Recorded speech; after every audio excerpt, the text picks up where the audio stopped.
मैं अगों पढ़ाना बड़ी छड़ दो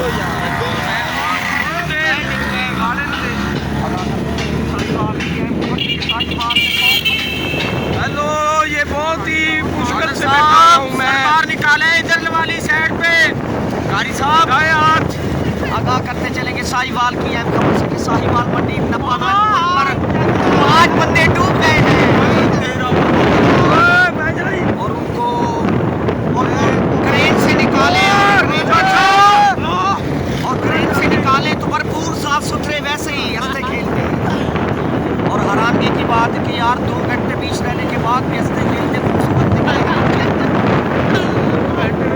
करते इधर के साथ कैमरा में बिल्कुल स्टेज पर बैठे हुए का नंबर भी मेडल के साथ मैच कर रहे हैं। लानत हुआ पर अमून की और अली शेर की। सबसे बड़ा कमाल है क्योंकि वो हम लोग चारों को हैंडल कर रहे हैं और एक ये सबसे बड़ी ड्राइवरी की कमाल है क्योंकि भरपूर बहुत ही गंदा ड्राइवर पसंद है बस।